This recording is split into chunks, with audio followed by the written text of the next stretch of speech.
Go live. And it says we are live on Facebook. So how exciting is that? Let me just change the scene so they can see both of us together. I love Fridays, Thursday Fridays. I love every day actually.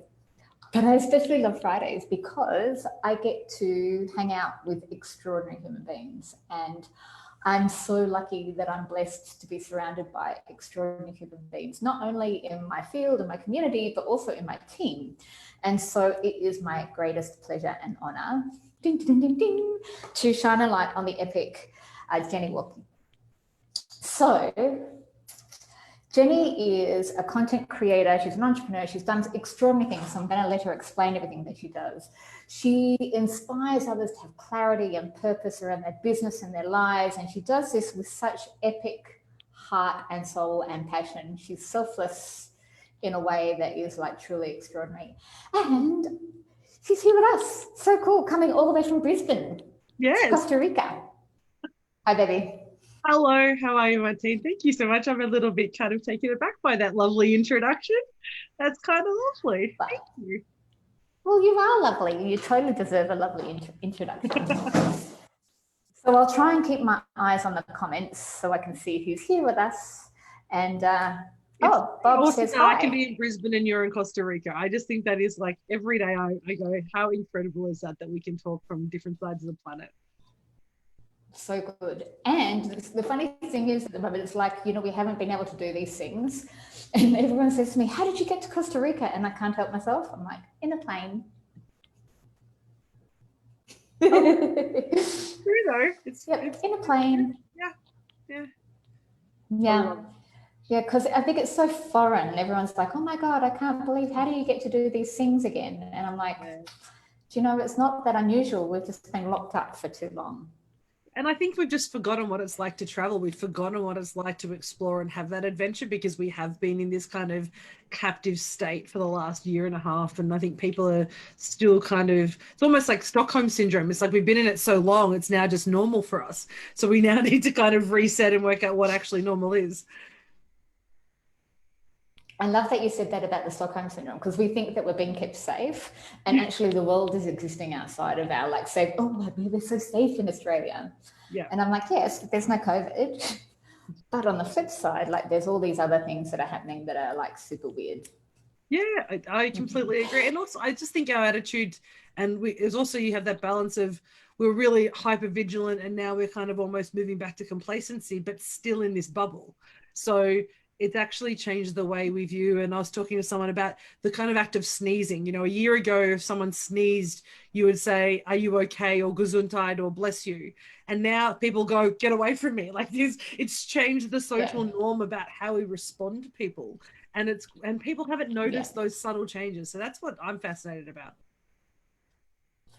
It's fascinating, the subtle changes about how we interact with people, that we don't want to touch people, and that we're frightened to touch things. And I'm like, it's already been proven that you can't catch it by touching a door handle. So why is everyone like, oh my God, I've got to wash my hands a million times because I'm frightened to touch the door handle. Although to be fair, here in Costa Rica, so home in Australia, we have the check-in app. You've got to check into somewhere with that. Here, you wash your hands when you go into a restaurant. So every restaurant has hand washing at the front door. Wow. And they're like, wash your hands. So you wash your hands and you go to the restaurant, and when you leave, they're like, wash your hands. You wash your hands when you leave. Wow. It's fascinating. So I think about going back as a kid, it's that kind of almost, it's so apparent. I mean, we have to be vigilant, and I understand we have to, look after ourselves and take care of ourselves, but there's that balance between the urban myths and the almost hypervigilance that creates panic, and that kind of, be alert, not alarmed type behavior, where we're starting to worry about, and we start to lose that connection. And for me, physical connection is really important.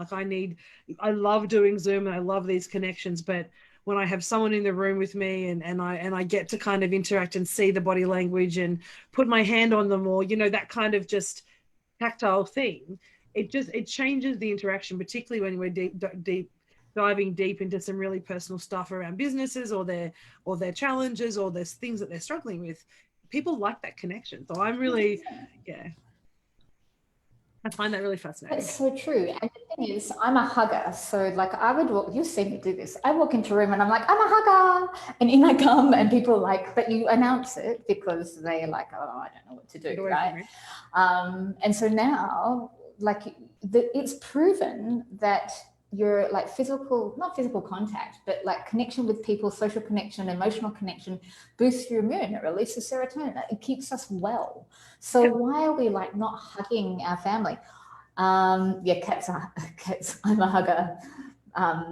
So yeah, we're huggers, right? And so I do a dance about it now. I actually go to people and say, like, are we hugging? Are we elbowing? What are we doing? Like, it becomes like a bit of an icebreaker with people. And if people are like, no, I have to stand here. Like, there's a couple of companies that I work with, and their policy is that they cannot touch you. So they come up to you with their hands clasped in front of them or behind them. And their policy as a company policy is that you cannot shake hands, elbow, hug, do any physical interaction when they're representing the business.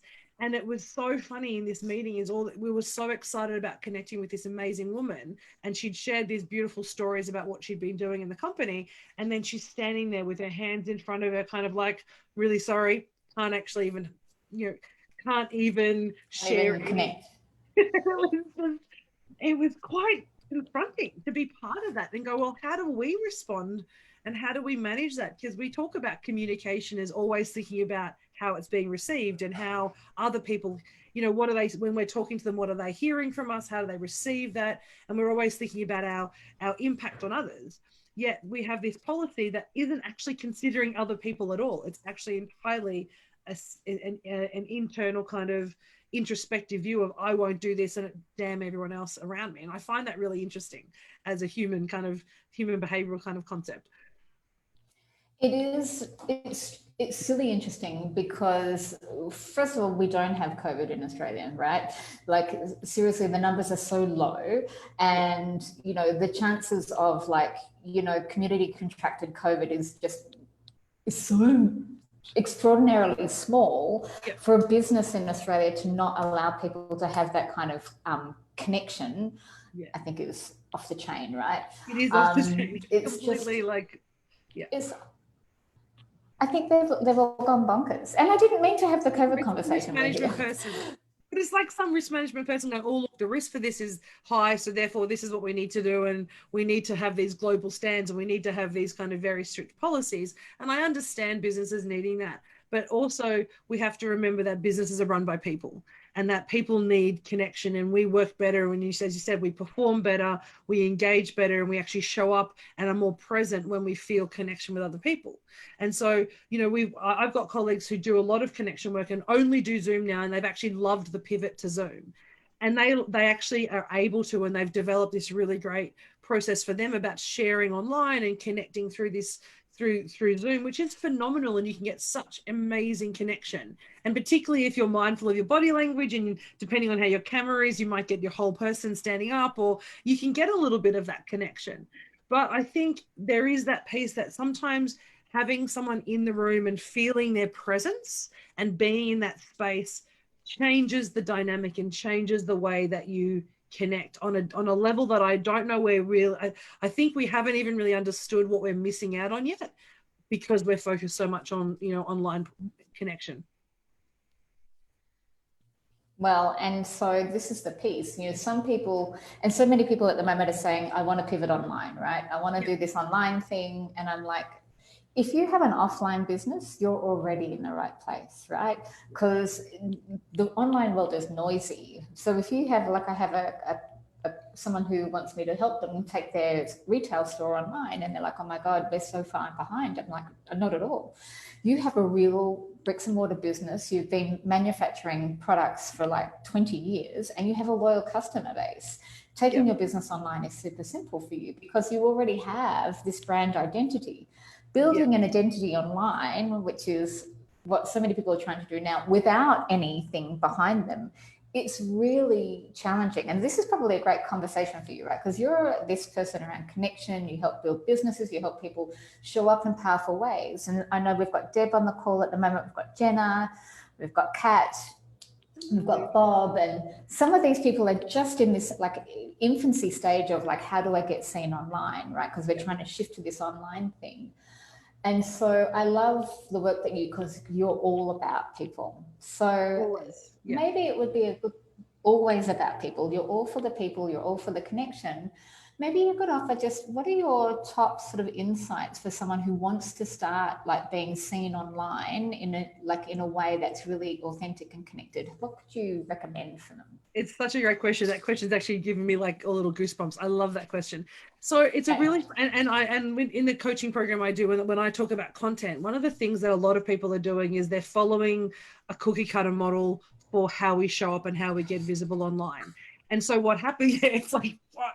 So what happens is with this kind of mass, it's almost the mass production visibility plan, if you like, let's call it that. It's not the most eloquent, but let's call it that, where you basically show up everywhere, but it's always the same.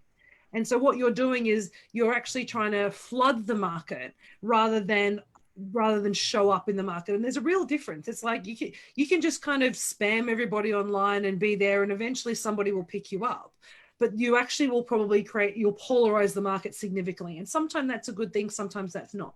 But the people I've been working with lately have been trying that for some time, and they're realizing they're losing connections. They're starting to actually, their engagement is decreasing, not increasing. So what we talk about is, the first thing is when we show up, do it your way. How do you want to show up online? So if you're a tactile person that wants to actually connect with people, and ordinarily you would go out and see 30 people a week and have face-to-face meetings and be really high-touch face-to-face meetings, then you can show up online in the same way, but imagine they're just 30 individual meetings. So you're not wearing the same dress, and you're not wearing this, your hair's different and the earrings are different. So show up differently across the different platforms. And I think we forget that. We go, well, this post worked really well in this group, so I'm just going to flood the market with that post. But what happens is you only get one engagement from each person. So you're actually reducing your engagement. But if you had 5 posts instead of 30 that were different and targeted to each of those groups you wanted to talk to, you're going to actually build your engagement, and also you're going to share more about you. And then you can do the strategy behind that about reposting down the track. But at each point, don't flood with one post. Consider where you're posting. So in the same way that when we're talking like this, what is my intention for my post? Why do I want to share this information? And I think we forget that piece when we're on social media, about what are we trying to do with our content. It's not just about showing up. It's not just about, all the sprinkles. It's just choose the sprinkles you want, not just all of them. So does that make sense? I don't know if that makes sense. That's probably my 100%. biggest one. It's actually, well, and also it's perfect, because this week I started the week talking about, business is building relationships. Marketing is building relationships. Yeah. The intention of connecting with people is to build a relationship. 100%. And so on our call in the social startup group, and this month, there's always been about how do you create genuine connections, right? Yeah. It's about not just doing the heart, spam, tick, double tap crap that we're all doing, but really look at post and look at that person and look at what that image is, and have a genuine reaction to it, as opposed to, I always go, that's epic content, post. It's like, hey, this made me think this, or I really love that imagery. Or in the words of Kat said, oh my God, you're making me hungry, because she's always looking at food stuff. Yes. So yeah, but I love it. Sorry, there is a lag. That's the piece though, when we show up, it's that intention piece, because we often think about, so I guess the second point is, don't think about what you want to share, think about what people want to hear. So often on social media, it's all about how awesome the person posting is. So if I'm going to use first person, I'm awesome, I'm Jenny, I'm a coach, I can do this for you, look at me, look at me, look at me, and how great am I? No one gives a crap. No one cares how good I am. People care what I can do for them and how I'm going to help them. So what I need to show, what people need to show, is that I actually give a crap about them, that I'm actually interested in them. And so the posting and the information I share has to reflect that. And we often have it from a first person. So I always say, when we're writing content, think about who are you writing for, and what do you want them to feel, or what do they need to hear that day? So sometimes I'll post something that's really kind of, I think is pretty bland, but I go, I just kind of feel like this is something that I need to share today. And so I'll say that. I'll say, look, this is how I'm feeling, this happened, and this is what's going on in my life. And someone's like, That is exactly how I feel. Thank you for saying that out loud, because no one else does. So being that genuine person, but think about who and what you're sharing for, not just that you're awesome, you have great product, because you know what? Everybody can say that. Everybody does say that. And we need to say that, to promote. But we also need to be mindful about why does it matter that we're good at what we do? Why is anyone going to care? Mm-hmm. I freaking love you. This is why we work together, because we think the same. We it's totally so have damn that cool. But that's 100%. Right? Like, people think marketing is, and excuse the French, my old boss used to call it shit and glitter. So it's like, it's the stuff that you sprinkle on everything else to make people, it's all shiny because people love shiny things. And so this idea that marketing is these shiny things, I think is such an old school mentality. It's that kind of Mad Men advertising view of what marketing is. Whereas what we're doing now is we actually, like, I talk about that I have high touch, heart-centered, deeply personal product. So I don't want to go fully online on my product. I know I could scale if I created an online program where I didn't speak to anyone and people just downloaded the webinars or the content. But that to me makes me want to just be like, oh my God, I can't do that. For me, it doesn't work. So I think the third thing when we talk about moving online is do what works for you. It's not about you doing what somebody else is doing and trying to mimic it. It's actually about saying, how do I want to structure my business? How do I want to show up online? What do I want people to, how does it fit to me? And then structure your marketing or your digital content or whatever you're doing around that. So for me, I don't want an online course. I started writing one 3 years ago and I got like halfway through it and it's like in a proverbial drawer going, do not touch that. Whereas for me, high touch live training every week, that's what I do. And that's comfortable to me. That feels good to me. And my clients resonate with that. So I'm okay with that. And I have all these people calling me going, oh, you know that you could scale your business. I don't really care. I'm happy because for me, it's enough. And so what's comfortable for me is what's going to resonate for other people. So I think about what you want and build that. It'll work if it's perfect. If it's perfect for you and it works for you and it works for the clients that you're working with now, that can scale for you.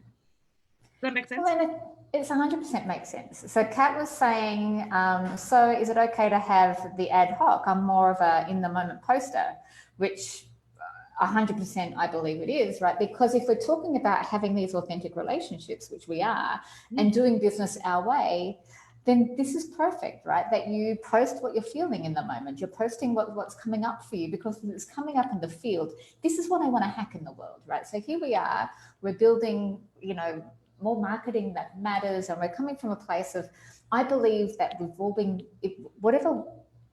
I believe we've been given a message and we weren't given that unless someone needed to hear it. Like, I just don't think that was created in whatever's out there, pulling all the strings together.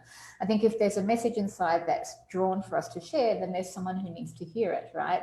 And so I always like debunk the cookie cutter marketing, and I'm always like talking about, you've got to be authentically you in your space. Don't try and recreate the perfect post. Don't try and recreate this is what the marketers are doing. Just do the thing that is the natural thing for you. Yep. Don't try and be polished. Don't try and be professional.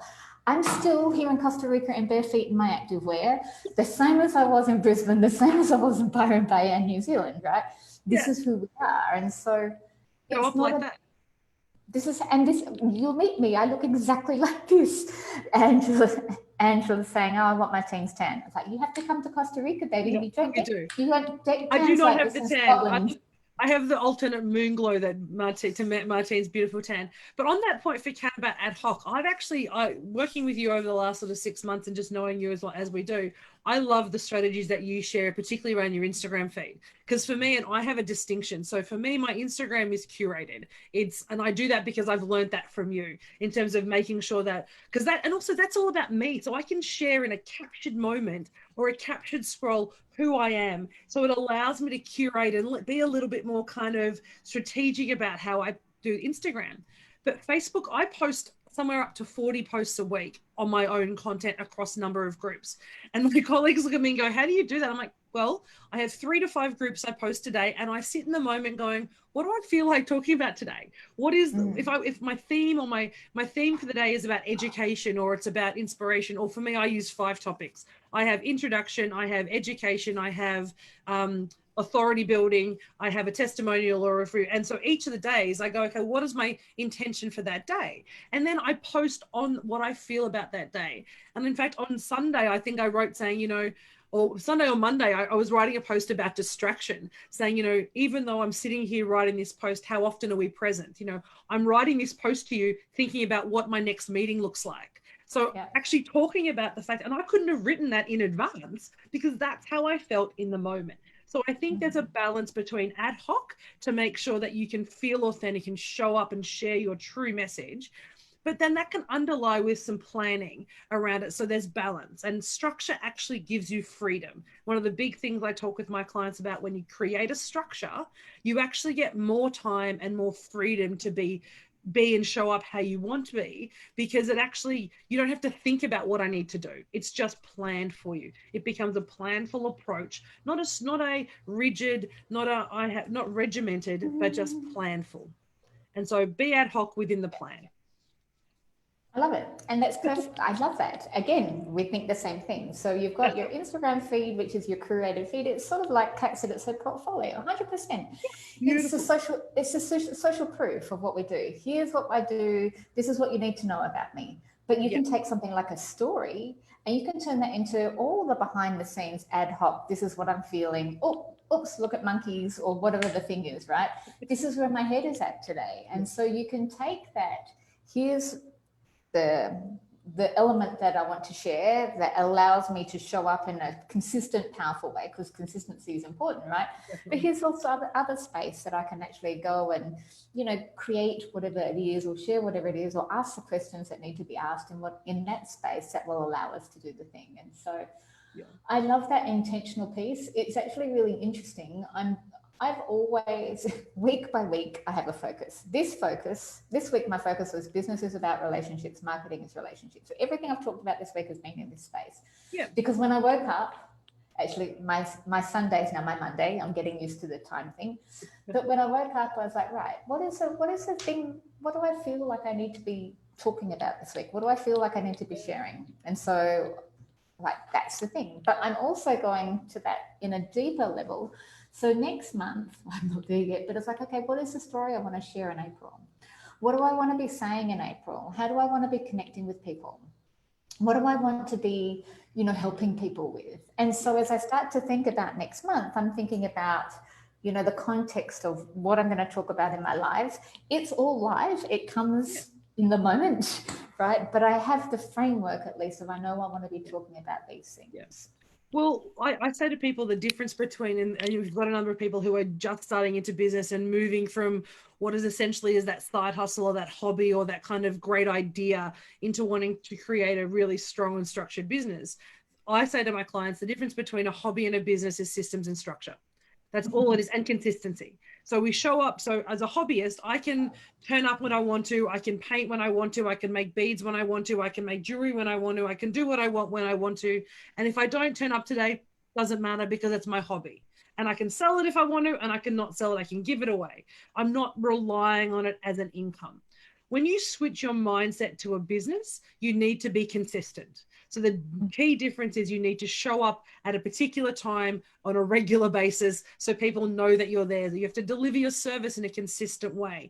And so what that requires is really good systems and structure that allows consistency and repeatability to go from a hobby to a business. And even if you look at an artist who paints amazing work, or a fiction writer, you look at some of the big fiction writers, they are consistent and repeatable in the way that they show up every day to write these amazing masterpieces or paint. But they've done this mindset from becoming a hobbyist or an amateur into this kind of professional. And I think it's Stephen Pressfield has a beautiful, I think it's Do the Work, Stephen Pressfield's book around do the work. And it talks about moving from amateur to professional and showing up to be repeatable and consistent.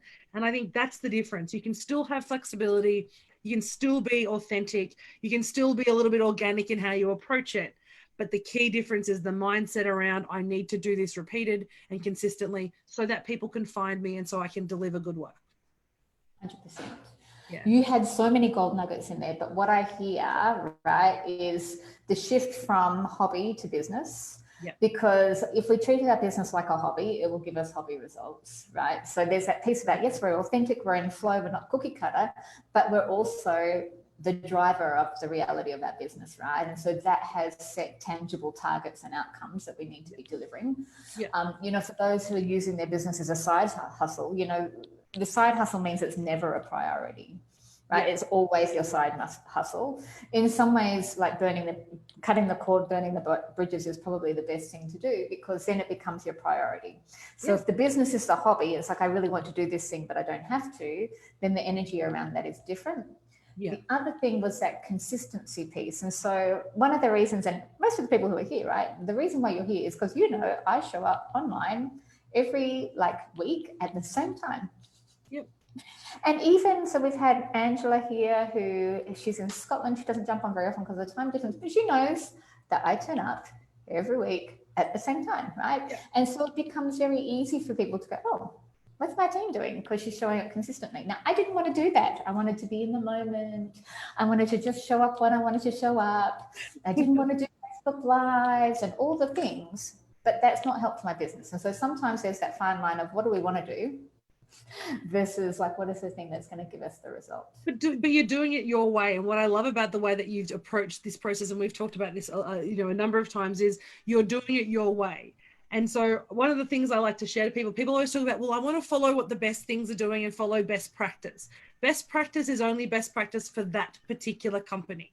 So if you look at all the best practices in the world, they only work perfectly when the business or the person looks exactly the same as the conditions that best practice was created in. So if you're different, if you want to be different, if you don't have as much resources or as much time or the product is different, that best practice is probably not going to work the same for you as it did for them. So create your own version of that best practice and do what works for you.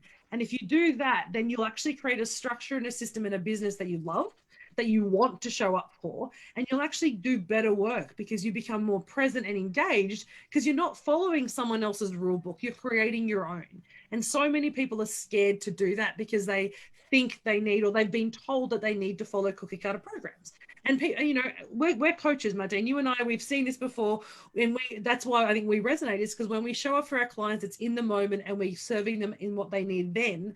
We have an idea of a framework of how we want to serve them, but that will change subject to what we're doing. We're not prescriptive in how we coach necessarily. And I think that's the difference, is not being prescriptive about who you are is actually what makes you unique and what makes you stand out. And when people show up online and you're doing things a bit quirky and a little bit different, then people go, oh, I want to watch that because that's different, that's new. And I love that. Super cool. I love you. You're awesome.